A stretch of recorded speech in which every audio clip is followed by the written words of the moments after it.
Chapter 15. A Reluctant Witness. A pause of decided duration now followed, an exasperating pause which tried even me, much as I pride myself upon my patience. There seemed to be some hitch in regard to the next witness.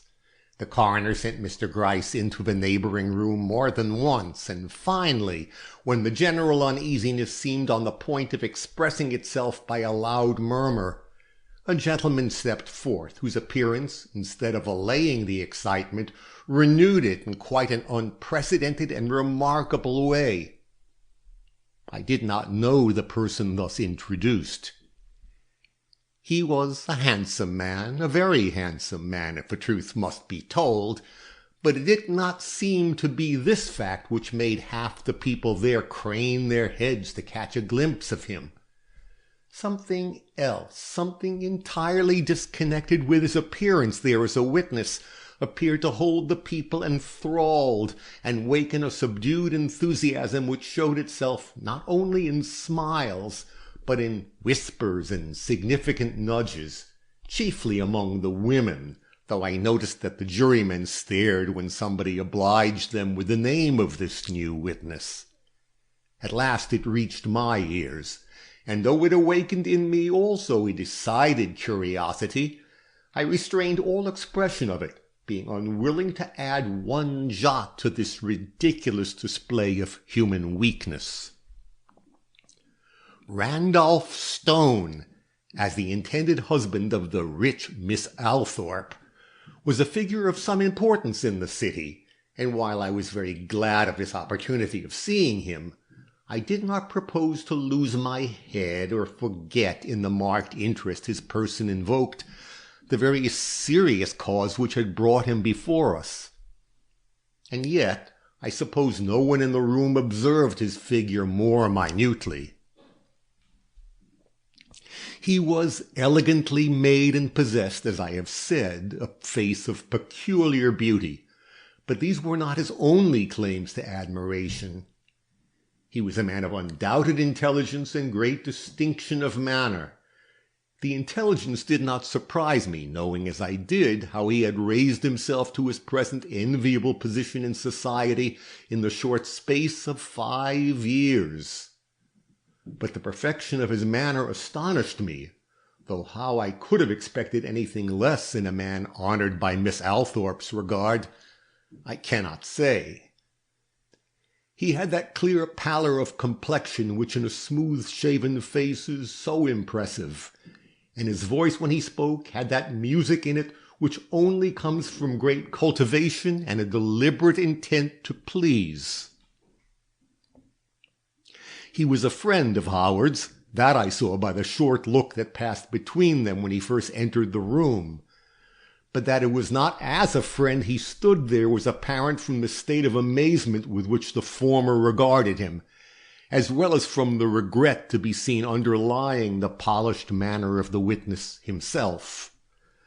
Though perfectly self-possessed and perfectly respectful, he showed by every means possible the pain he felt in adding one featherweight to the evidence against the man with whom he was on terms of more or less intimacy.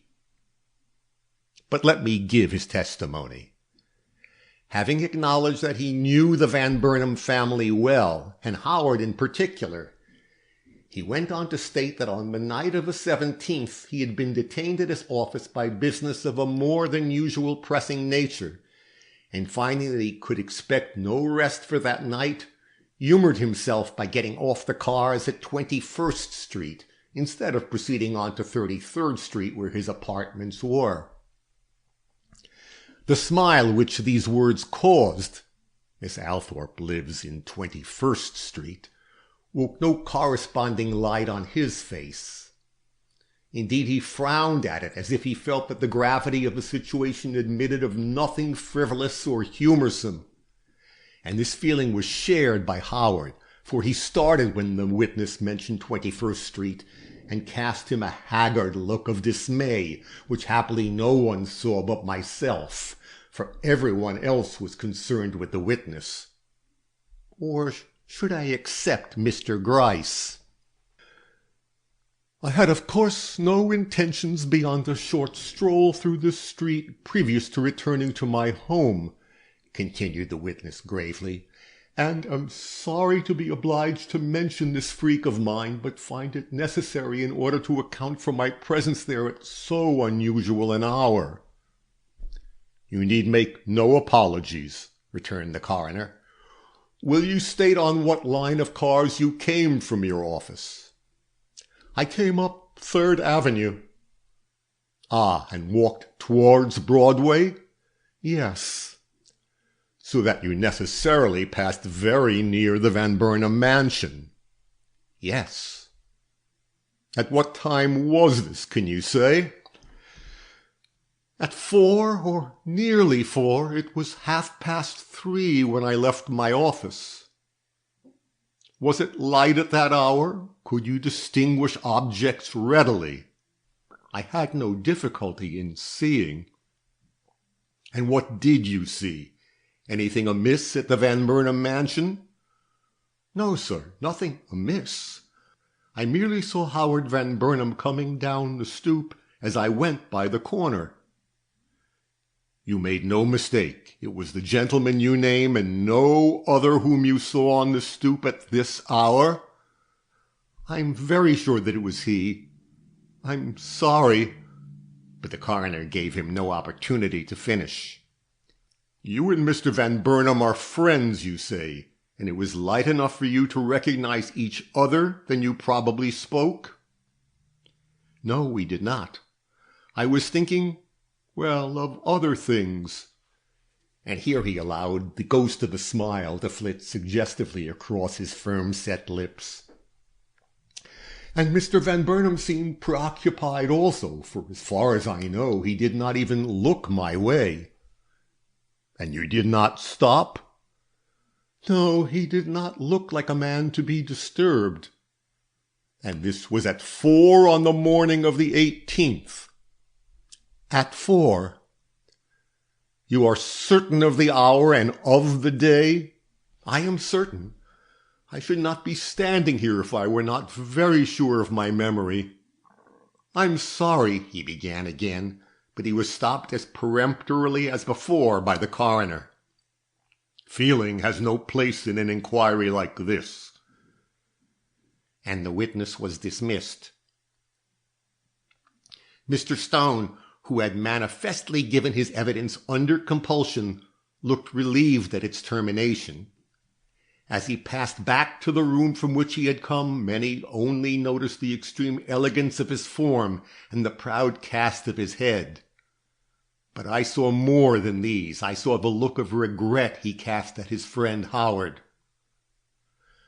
A painful silence followed his withdrawal. Then the coroner spoke to the jury. "Gentlemen, I leave you to judge of the importance of this testimony.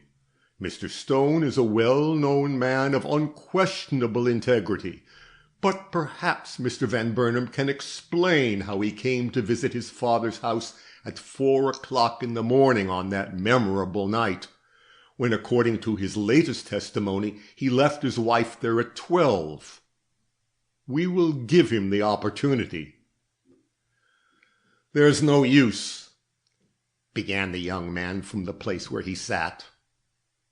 But gathering courage even while speaking, he came rapidly forward, and facing coroner and jury once more, said with a false kind of energy that imposed upon no one, "I can explain this fact, but I doubt if you will accept my explanation.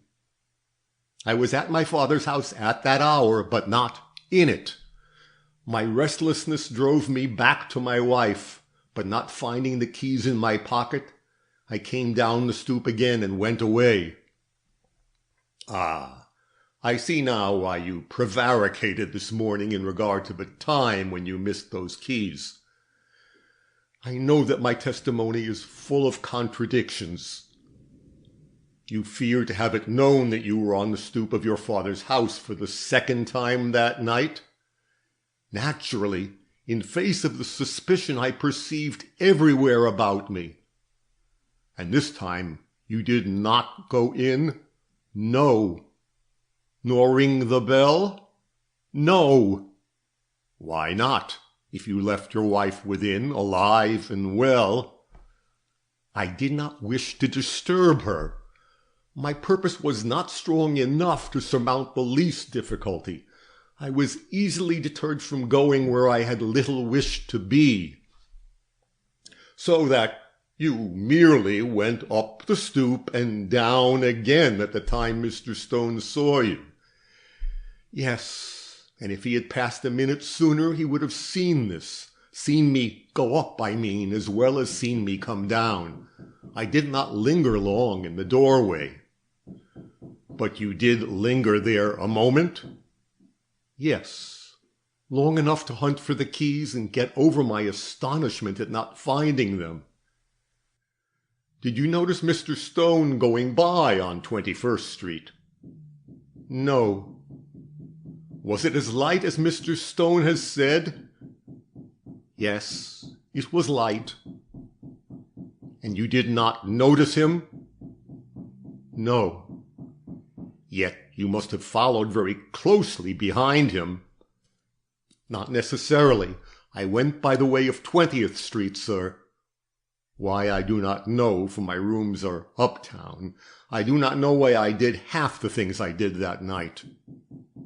I can readily believe it, remarked the coroner. Mr. Van Burnham's indignation rose. You are trying, said he, to connect me with the fearful death of my wife in my father's lonely house. You cannot do it, for I am as innocent of that death as you are, or any other person in this assemblage. Nor did I pull those shelves down upon her, as you would have this jury think, in my last thoughtless visit to my father's door. She died according to God's will by her own hand, or by means of some strange and unaccountable accident known only to him. And so you will find, if justice has any place in these investigations, and a manly intelligence be allowed to take the place of prejudice in the breasts of the 12 men now sitting before me. And bowing to the coroner, he waited for his dismissal, and receiving it, walked back not to his lonely corner, but to his former place between his father and brother, who received him with a wistful air and strange looks of mingled hope and disbelief.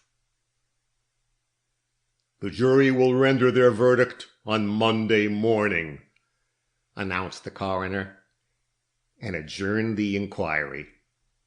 This ends Chapter 15. This ends Book 1 of That Affair Next Door.